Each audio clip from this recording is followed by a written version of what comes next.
वरहमतुल्लाहि वबरकातुहू। मेरे प्यारे भाई और बहनों, मालेगांव पर मैं डीवाईएसपी दोंदे। यहाँ पे जब मेरा पोस्टिंग हुआ मालेगांव में, तो बहुत लोगों को ऐसा लग रहा था कि lady officer, DYSP lady officer, और वो भी मालेगांव सिटी में। तो ऐसे कुछ लोगों को ऐसा लग रहा था कि एक लेडी ऑफिसर दे तो मालेगांव में जो ऐसा माहौल रहता है, या तो फिर लोगों के इतने काम रहते हैं, तो ऐसे जगह पे लेडी ऑफिसर कैसे काम करेंगे। पर उन्होंने 10-15 दिन में ही देख लिया, और सब 10-15 दिन भी नहीं लगे, पहले दिन में ही उनको ऐसा काम दिया। और देखा भी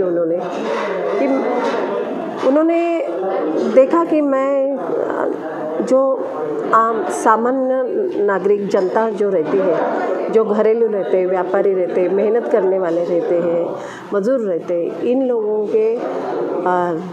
लोगों के लिए मेरे दिल में बहुत दर्द रहता था, और हमेशा रहता है, और इसके बाद में भी रहेगा। तो उन्होंने देखा कि अरे, और फिर मैंने जब मेरा तक पुलिस वालों का तो काम ही है कि क्या चल रहा है, किसी भी एरिया का चार्ज लेते हैं तो वहाँ शैक्षणिक, सांस्कृतिक, राजकीय और ये क्रिमिनल, ये सब देखना ही पड़ता है हम, क्योंकि क्या पोजीशन है और हमें कैसा काम करना है। तो मैंने काम शुरू कर दिया कि क्रिमिनल लोगों के ऊपर थोड़ा सा अंकुश रखना, और मेरे सुपीरियर्स ने भी मुझे डायरेक्शन दे दिया। एसपी साहब, खंडवी सर, आईजी साहब, दिगावकर साहब थे, तो उन लोगों ने मेरे ऊपर इतना विश्वास और भरोसा डाल के मुझे क्या करना और क्या नहीं करना उसका मार्गदर्शन किया ही था। मेरा खुद का एजेंडा है कि क्रिमिनल को एकदम टाइट रखना, क्राइम को मतलब उनको ढीलापन नहीं देना है, उनको मुक्त रहने नहीं देना है ऐसा।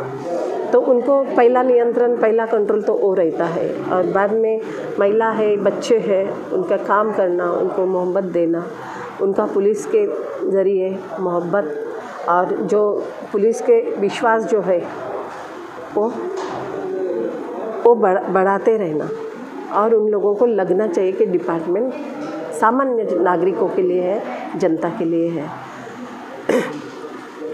जब लोगों ने देखा कि मैं मतलब जहाँ क्रिमिनल का काम होना है और जैसे होना चाहिए वैसा कर रही हूँ, तो लोग खुश थे, और नागरिकों के लिए मैं ज़्यादा वक्त देती थी। कभी कभी मैं 11-12 बजे तक भी ऑफिस में बैठती थी, सुबह आती थी तो डायरेक्ट रात तक मैं बैठती थी, क्योंकि मुझे लोगों का दिल जीतना था।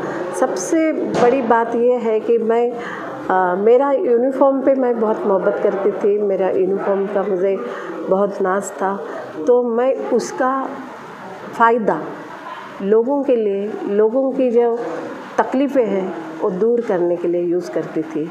और उनको भी खूब बहुत शान लगती थी कि डीवाईएसपी मैडम हमारे साथ रहे, हमारे प्रोग्राम में आए, हमें अपने साथ लेकर चले।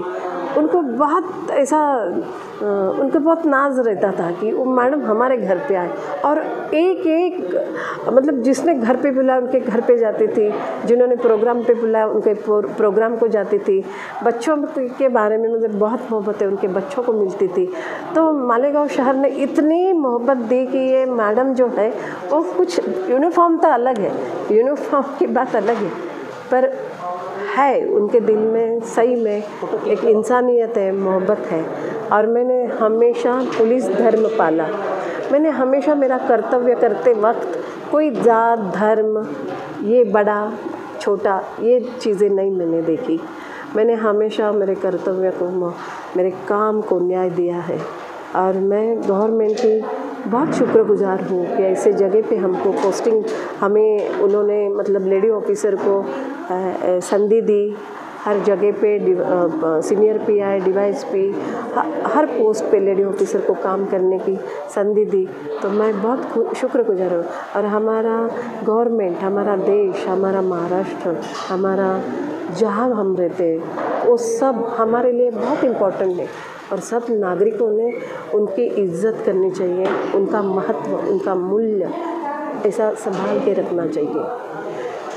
ऐसा उठे और तकलीफ़ें दी, उठे और ये करो वो करो, कुछ अच्छा ही है जीना, ज़िंदगी मिल गई है तो कुछ अच्छा करके जाओ। बुराइयाँ या तो ये अपनी इज्जत जाने को वक्त नहीं लगता, इसीलिए मतलब कोई उंगली उठाने को वक्त नहीं लगता। तो इसीलिए अच्छा ही काम, अच्छा दिमाग और सब अपने ज़ुबान है, दिमाग है, उसमें हमने और सोच है वो अच्छी रखी। सुबह से हम उठे और सब अच्छा अच्छे लोगों में है, सब में जो सोच के अच्छे रास्ते पर चलने का एक बार ये किया तो ये होता है, उसका परिणाम सोते वक्त भी और उठकर भी तुम अच्छा सोचो, उसका ज़रूर अपने को फल अच्छा मिलेगा और सही काम हम कर पाते हैं। तो मुझे मालेगांव में काम करने को बहुत अच्छा लगा, बहुत खुशी मिली, पर अभी दर्द भी ये होता है कि मैं जब नहीं आई ना और लोगों ने जब काम देखा तो मुझे बोलते थे, इतने इनोसेंट लोग थे है, तो मुझे बोलते थे मैडम आप मालेगांव से नहीं जाओगे ना अभी। तो मैं बोलती थी कि अभी तो हूँ मैं, अभी हूँ मैं, और अभी उनको और क्या बता सकते थे।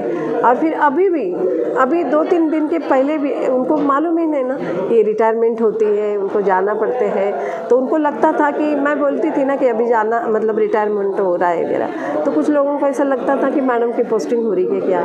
मैडम नहीं पोस्टिंग करके नहीं जाना, हमारे इधर ही रहो। और अभी भी लोगों को लगता है कि मैडम तुम रिटायर भी हो गए या तो फिर तुम रिटायर हो गए तो भी तुमको मालेगांव में हमारे लिए काम करना है, हमारे साथ रहना है।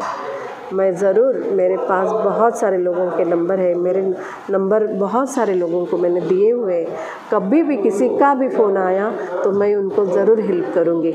और मैं मालेगांव की ये नहीं देखना चाहती, मालेगांव की बुराई या तो मालेगांव का कोई नुकसान ना हो। और क्या मैं तो मेरे दिल में तो इंसानियत के लिए ज़्यादा ये है, मोहब्बत है। किसी को दर्द नहीं होना चाहिए, किसी को तकलीफ़ नहीं होनी चाहिए, किसी के भी काम आसानी से हो जाए, परेशानियों से दूर रहे। तो इसीलिए मैं अपना खुद का भी कभी नहीं सोचती थी कि खाना मेरा 5-5, 6-6 बजे होता था। जब मैं आई तो 6-6 बजे तक मेरा दोपहर का खाना होता था, रात का खाना 12 बजे तक, क्योंकि इतने मिलने आते थे कि उनको बस एक विश्वास था कि मैडम की तरफ ही जाके हमारा काम होगा। इधर के भी मालेगांव के ग्रामीण विभाग के या कैंप के लोग एक दूसरे को नाम बताते थे, और मैं भी सोच रही थी मेरे लिए मेरा नाम सुन के मेरी मतलब इतना विश्वास रख के आ रहे, तो हर एक को मैंने टाइम दिया और हर एक को उनका काम के लिए मैंने जो शब्द दिया वो सही किया। मैंने ज़ुबान दी तो ज़ुबान के खातिर उनका काम करके भी दिया। तो मैं अभी मालेगांव शहर के मेरे हिंदू और मुस्लिम भाइयों को ये बताना चाहती हूँ कि मालेगांव सेंसिटिव ऐसा हो कि मालेगांव मतलब कुछ मतलब समझ में नहीं आएगा कि मतलब अच्छाइयों का कभी भी कोई किसी को लगता है कि कुछ खराबी कर देंगे या हो जाएंगे। तो मेरे मुस्लिम भाइयों का मैंने सलाम करती हूँ उनको कि उन्होंने आज तक रमज़ान के 12 नवंबर के बाद या रमज़ान के बाद जो संयम रखा है वो संयम कायम रखे, बरकरार रखे, उनकी ज़िंदगी और उनकी मालमत्ता अल्लाह ताला उनको खुश रखे और उनके कामयाब करे उनको। तो रमज़ान के बाद ही वो शांति कायम बरकरार रखने के लिए मैं मेरे मुस्लिम भाइयों को और हिंदू भाइयों को मैं एक मैसेज देती हूँ कि हमें शांति और अमन रखना है और रखना ही पड़ेगा, क्योंकि मालेगांव का नुकसान ना हो, व्यापार उद्यम बंद ना हो। किसी के गौर गर्भिण के बच्चे रोड पे आते हैं तो उनके ऊपर केसेस होते हैं या बाद में जो तकलीफ़ें होती हैं वो हमको ही तकलीफ़ होती है उसकी कि पुलिस है तो क्या हुआ, पर बाद में जो हम करते हैं हम तो कानून और बाकी सब नियमों के बंधे हुए हैं। तो जितना हेल्प कर पाएंगे आपको करेंगे ज़रूर। पर आपके तरफ से कोई गलती ना हो, ये सब भाई बहनों ने समझना चाहिए और बच्चों को अपने समझाना और सिखाना चाहिए। आमीन। और शांति रखें। और जय हिंद, जय महाराष्ट्र।